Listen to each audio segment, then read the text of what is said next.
Low birth weight, a parent's perspective.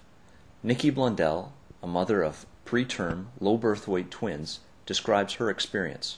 But first, neonatologist Dr. Robin Walker. But you can imagine if you have a preterm baby born very early, very small, who has serious illnesses, and often these babies don't just have one illness, they have many problems with the lungs, with the heart, with feeding and the gut, with the brain even. These problems come and go and get worse and get better. Many of the babies get infected while they're in the unit because they have very little immunity. These things cause a tremendous amount of stress, and the families really ride a roller coaster until these babies go home. And of course, if the baby was very preterm and has chronic lung problems, or even worse, problems with hearing or vision or brain injury, then those problems can go on for a very long time.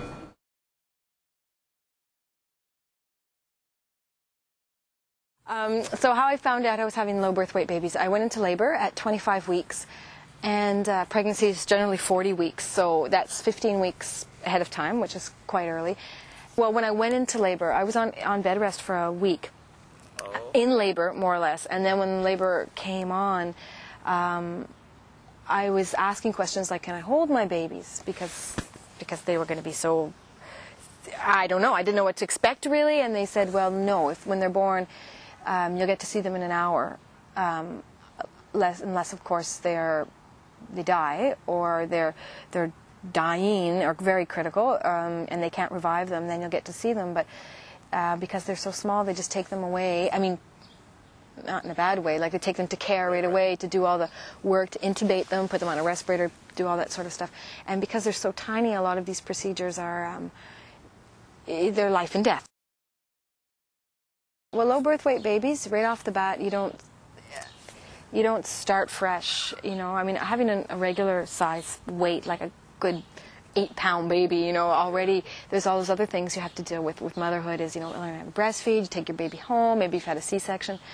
But with low birth weight babies, especially if it's your first child and you don't already know how to be a mom, and you get there and there's all these other people doing the work for you, keeping your child alive, and it's really very difficult to say, well, I'm this baby's mom, or this thing's mom. Like, you know it's a baby, but it's in a bubble with tubes on it.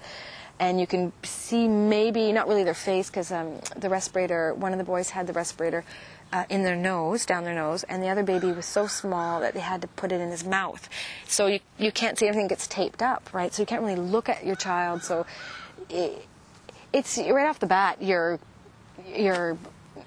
at a disadvantage, you know, but there's all the other things that come about. Oh, how long were they in the hospital? Well, they were born on the 5th of January, the 5th and the 6th, and we got out on April 21st, so that's 105 days.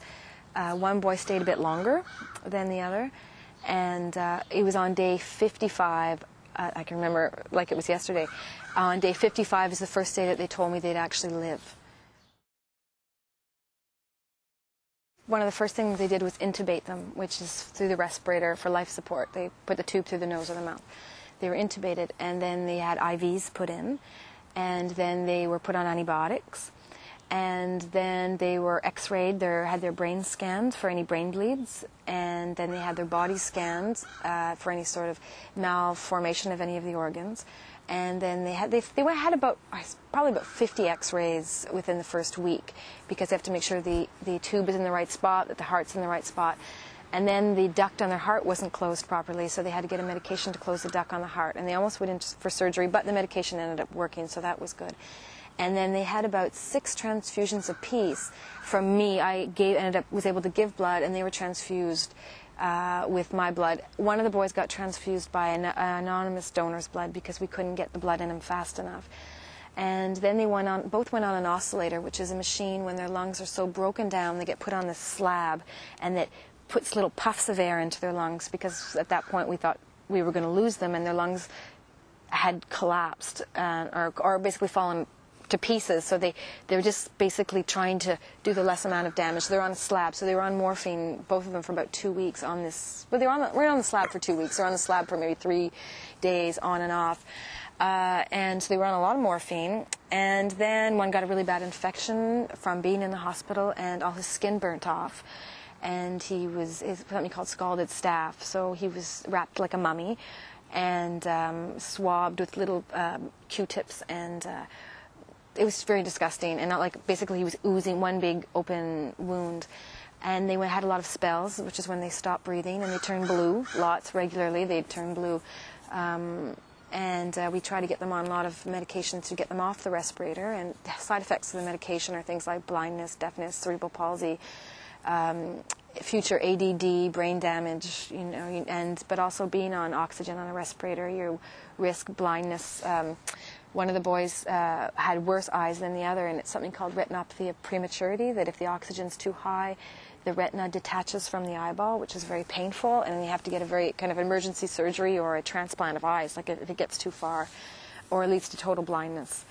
And let's see what other sort of, they had their eyes scanned, and then they had spinal taps, because they tested for something that could cause meningitis. So they both had they call lumbar punctures. So they go through the spine and take blood from the spine. Again, they're sedated for that. Then they were put on a CPAP machine, which is after the respirator, where they it kind of pushes air into the lungs and keeps them open and allows the baby to breathe, but keeps their lungs open for them to kind of teach them how to breathe, which is what we had to do. And where they had a lot of spells, turned black and blue, lots, needed to be rubbed.